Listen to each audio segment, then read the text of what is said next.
Bayangkan sebuah dunia di mana setiap sudut kota menyimpan cerita pilu. Pemuda yang kehilangan masa depan, keluarga yang terpecah, dan masyarakat yang dihantui ketakutan. Inilah realita gelap yang dihadapi Indonesia. Peredaran narkotika kini bukan hanya masalah kesehatan, tetapi juga ancaman sosial dan krisis kemanusiaan. Data menunjukkan penyalahgunaan narkotika terus meningkat, menyasar siapa saja tanpa pandang usia dan status. Setiap tahun, ribuan orang terjerumus ke dalam jurang kecanduan, menciptakan siklus yang sulit untuk diputus.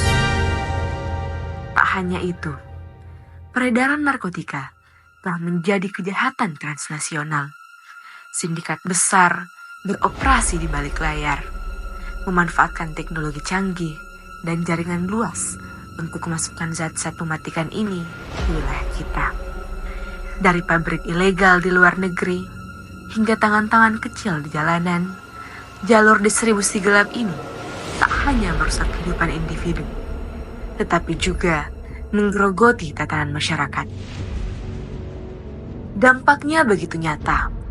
Narkotika telah menghancurkan masa depan anak muda, menghantui keluarga, dan melemahkan sendi-sendi bangsa. Pemerintah tak tinggal diam.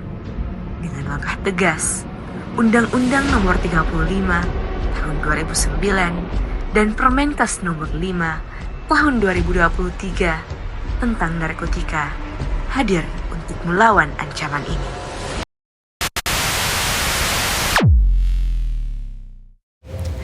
Berdasarkan pasal 1 Undang-Undang Nomor 35 Tahun 2009, narkotika ialah zat atau obat yang berasal dari tanaman atau bukan tanaman, baik sintetis maupun semisintetis, yang dapat menyebabkan penurunan atau perubahan kesadaran, hilangnya rasa, mengurangi sampai menghilangkan rasa nyeri, dan dapat menimbulkan ketergantungan yang dibedakan ke dalam golongan-golongan sebagaimana terlampir dalam undang-undang ini.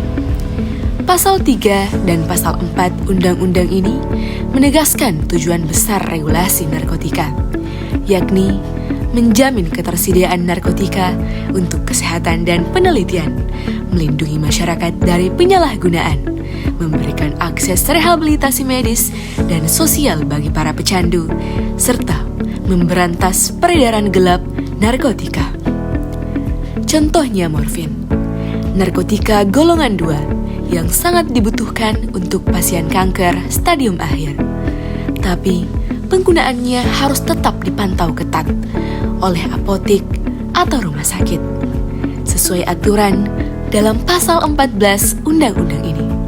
Penyimpanan harus dilakukan di tempat khusus dan setiap distribusi harus dicatat rapi.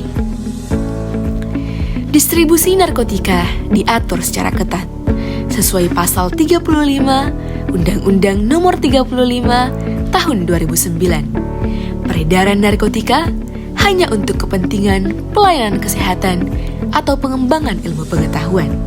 Setiap obat harus memiliki izin edar dari Menteri Kesehatan sebagaimana diatur dalam pasal 36 undang-undang ini.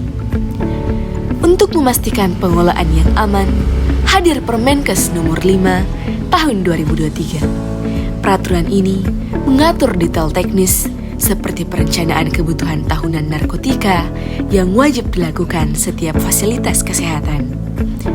Fasilitas seperti apotek, rumah sakit, hingga puskesmas harus bekerja berdasarkan rencana ini. Setiap transaksi harus dicatat dan dilaporkan, diberikan kepada Kementerian Kesehatan. Ini sesuai dengan pasal 5 Permenkes yang menjadikan transparansi sebagai kunci pengelolaan. Dan di balik layar ada pengawasan dari BPOM untuk memastikan fasilitas kesehatan memenuhi standar.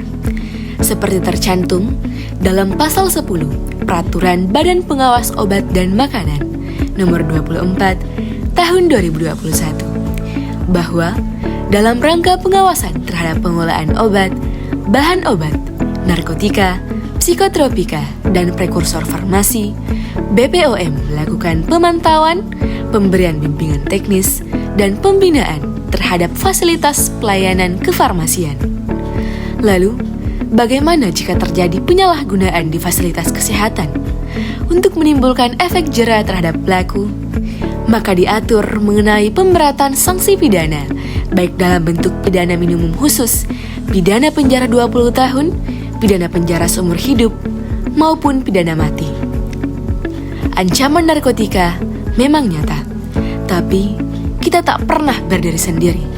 Dengan regulasi yang kuat, seperti Undang-Undang Nomor 35 Tahun 2009, Permenkes Nomor 5 Tahun 2023, dan pengawasan BPOM bersinergi menjadi langkah untuk melindungi bangsa ini. Mari kita jadikan regulasi ini bukan hanya pelindung, tetapi juga sebuah harapan untuk setiap anak muda yang bermimpi, untuk setiap keluarga yang ingin bahagia, dan untuk setiap jiwa yang layak hidup bebas dari ancaman kecanduan. Bersama kita melawan, dan bersama kita menang.